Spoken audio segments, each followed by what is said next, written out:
आता पुढची बातमी पाहतोय। सर्वसामान्यांच्या आरोग्यासोबत आणि हक्काच्या वैद्यकीय सेवेसोबत जोडलेल्या बीड जिल्हा रुग्णालयातून एक अत्यंत लाजिरवाणी घटना समोर आली। रुग्णालयातील लिफ्ट बंद असल्यामुळे एका गंभीर रुग्णाला चक्क झोळीत टाकून पायऱ्यांवरून दुसऱ्या मजल्यावर न्यावं लागलं। या भोंगळ कारभारामुळे जिल्हा रुग्णालय प्रशासनाच्या विरोधात नागरिकांमधून तीव्र संताप व्यक्त केला जातोय।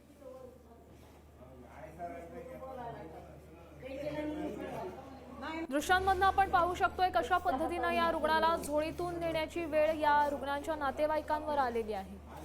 रुग्णालयाची लिफ्ट बंद आहे। हे तर एक उदाहरण झालं। कदाचित त्या दिवशी अनेक रुग्णांना अशाच पद्धतीने प्रवास करावा लागलेला असणार आहे। त्यामुळे रुग्णालयातली स्थिती पाहता रुग्णांच्या जीवाशी त्यासोबत खेळ होतोय का हाही एक प्रश्न आहे। बीड मधल्या रुग्णालयातली ही सगळी दृश्य आहेत। रुग्णाला झोळीतून नेण्याची वेळ नातेवाईकांवर आलेली आहे।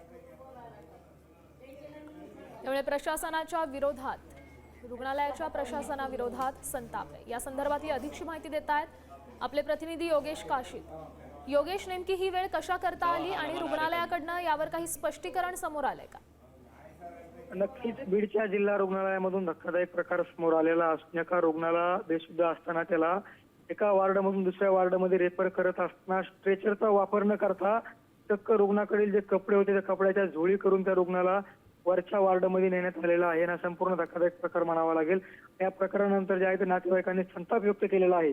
जिल्हा रुग्णालयामध्ये जर बेशुद्ध पडलेल्या रुग्णाला जर स्ट्रेचर नसेल आणि त्याला जर झोळी करून वरच्या वार्डमध्ये न्यायची वेळ आलेली असेल तर यावरती संताप व्यक्त केला जात आहे। त्याचबरोबर अतिदक्षता विभागामध्ये जे लिफ्ट असते ते लिफ्ट देखील नसल्यामुळे हा संपूर्ण प्रकार समोर आलेला आहे आणि संताप व्यक्त करून आता कार्यवाहीची मागणी करण्यात येते। नक्कीच धन्यवाद योगेश दिलेल्या या सविस्तर अपडेटसाठी। त्यामुळे या रुग्णाच्या नातेवाईकांकडून ही संताप व्यक्त करण्यात येतोय।